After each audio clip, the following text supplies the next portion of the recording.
Standing shoulder to shoulder with 7 presidents, 3 kings, a Grand Duke and almost too many prime ministers to count, Prince William yesterday undertook his most high-profile role on the international stage yet.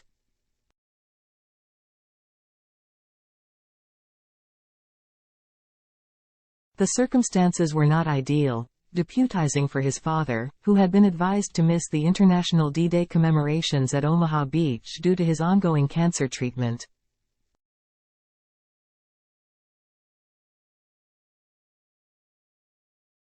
But a proud King Charles was, I am told, delighted that the Prince of Wales attended to represent the nation.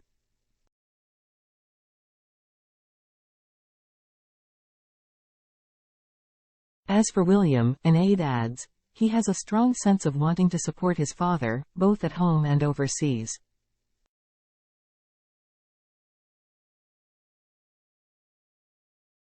And so the heir to the throne, who has been a regular feature of many such an occasion but never the focus, represented king and country alongside 24 world leaders ranging from President Joe Biden of the United States. The pair met in 2022 and William greeted Mr. Biden warmly with a handshake and a hand resting on his arm. President Emmanuel Macron of France, President Volodymyr Zelensky of Ukraine and King Willem-Alexander of the Netherlands.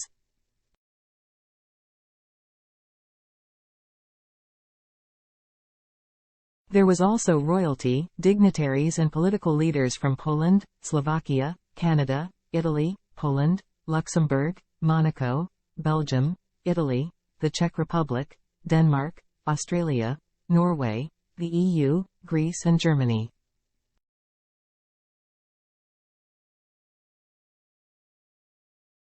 In royal terms, as in politics, optics are everything, and it was lost on no one, doubtless including William, that this was a glimpse into his future. Hopefully one that is still many years away, but his future nonetheless.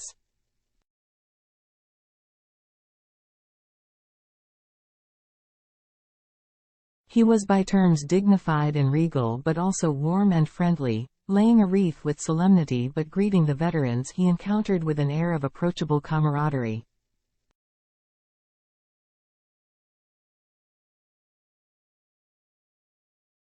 With the once blood-stained beaches of Saint-Laurent-sur-Mer, codenamed Omaha for the purposes of the D-Day landings, stretching out in front of him, William's arrival prompted loud applause and a smattering of excited squeals from the audience. Only President Zelensky prompted an even more enthusiastic welcome.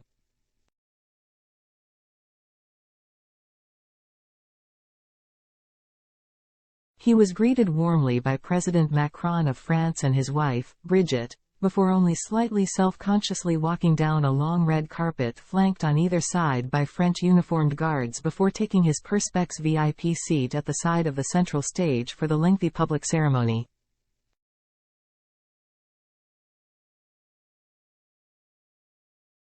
By contrast, his engagement in the morning at Juno Beach, where he was the VIP guest at the official Canadian commemorations, was more relaxed and hands-on.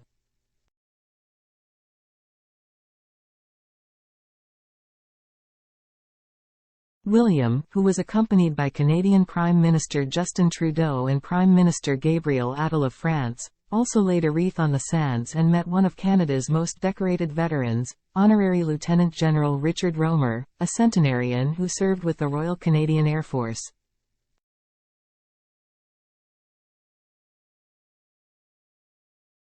Wearing a suit with his Army Air Corps tie and decorations including his Great Master of the Most Honorable Order of the Bath Neck Order and his Golden, Diamond and Platinum Jubilee medals, along with his new Coronation Medal, William met Mr. Trudeau, who told him, "There's a great crowd here."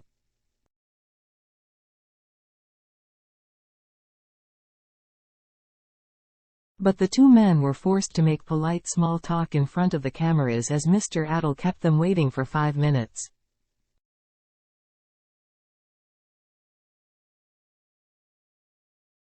Invited to take a royal salute on a small red square of carpet, the royal was center stage as he inspected the guard, stood for both the Canadian and French national anthems and watched a fly past.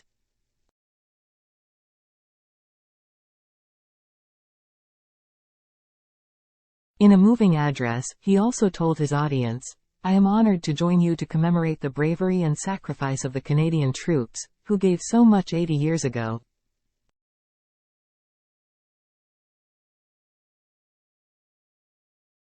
Far from home they stormed these very sand dunes behind me, shoulder to shoulder with thousands of British troops.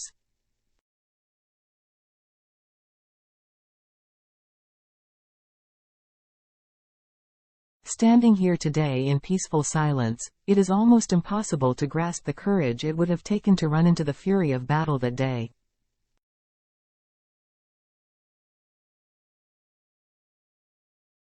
I want to thank you, our veterans, for your extraordinary acts of bravery and sacrifice, on Juno Beach, and the liberation of Europe.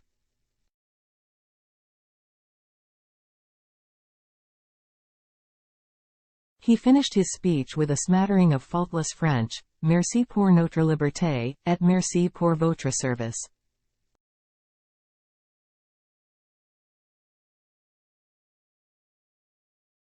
Afterwards the prince walked down the beach to lay a wreath on the sand in the shape of his Prince of Wales feathers with a handwritten message which read, "Remembering all Canadians' acts of bravery and sacrifice 80 years ago."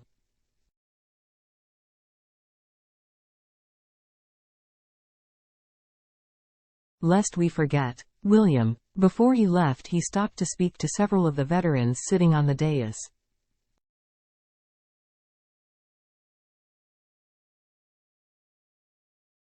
William asked one. "This must bring back many memories for you?" "Oh yes, it brings back a lot," replied the man.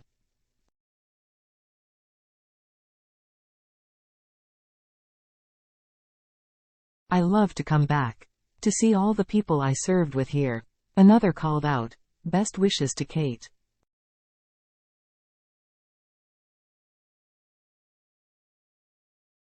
He also went into the Juno Beach Visitor Center for an impromptu private chat, a bilateral in diplomatic terms, with Mr. Trudeau and was warmly clapped by the crowds as he left, with many shouting out, "William, Prince William."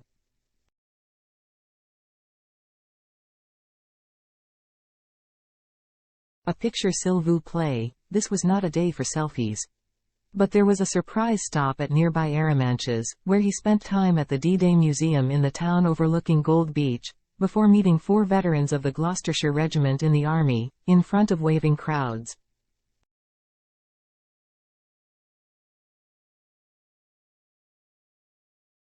Veteran Julian Heal, 52, from Bristol, who served in Northern Ireland, said afterwards, "As a veteran it's really good because he gets us, we have a good laugh, he's a real approachable guy."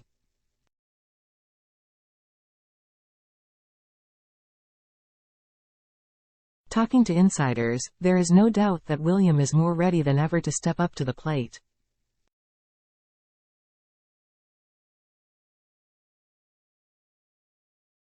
Yes, we have seen his evolution as an international statesman, particularly since he became Prince of Wales, one told me this week.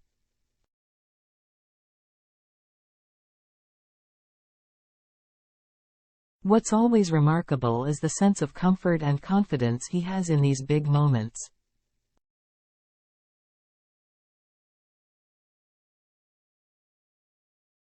And he feels a huge sense of responsibility in telling this story and marking such an important anniversary.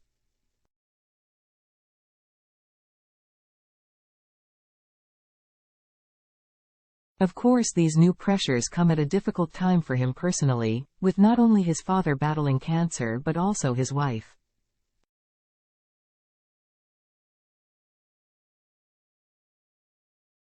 A source tells me, "Since the start of the year you've seen a real strength of character from the Prince of Wales.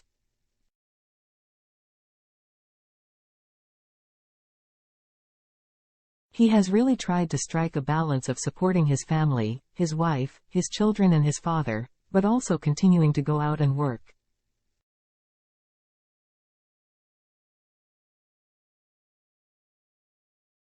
At no point have you seen him falter in that. That speaks to his strength of character.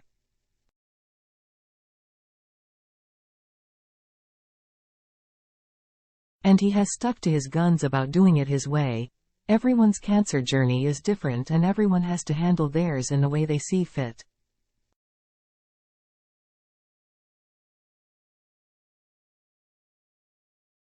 But what the prince does have is a strong sense of commitment to duty and service.